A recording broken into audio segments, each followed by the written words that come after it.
If you've got a diesel engine, you need Power Service Diesel Fuel Supplement Plus C-Tank Boost to keep you running through the coldest winters. High-pressure common rail engines are very sophisticated, with extremely high pressures and tight tolerances.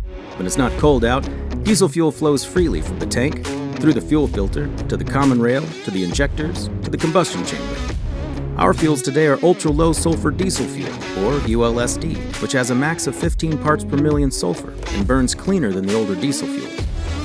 Unlike gasoline, diesel fuel contains wax, and in warm weather, the wax exists in liquid form. But as the temperatures drop, that wax begins to thicken and crystallize, giving the fuel a cloudy appearance.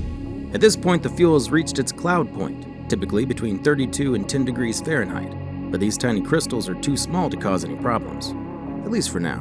The diesel fuel continues to flow from the tank through the filter, providing power to the engine.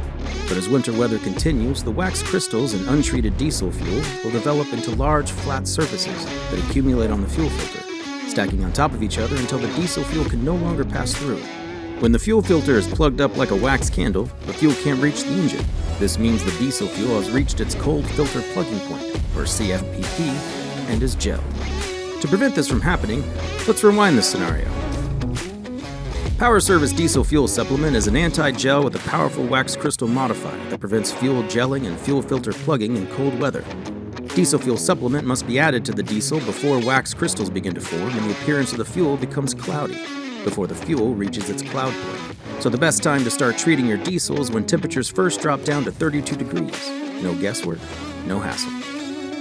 Diesel Fuel Supplement doesn't prevent wax crystals from forming. That's not how antigels work. Instead, it works by modifying the shape and size of the wax crystals as they form. So when the weather gets cold, instead of large, flat sheets of wax blocking the filter, in treated fuel, the crystals form into small, needle-like shapes. They still accumulate on the fuel filter, but in a way that allows the diesel fuel to flow past the crystal accumulation at much lower temperatures. Visually, the filter of the treated fuel may appear more clogged and coated in wax than the filter in the untreated fuel. But in fact, the haystack-like buildup of the needle-shaped crystals in the treated fuel is more porous. The wax crystal modifier has done its job, allowing the treated fuel to continue to flow at temperatures much lower than the untreated fuel. Make sure you have a trouble-free winter. Add Diesel Fuel Supplement to every tank of diesel fuel to prevent fuel gelling and fuel filter plugging. And it's the only anti-gel endorsed by Cummins.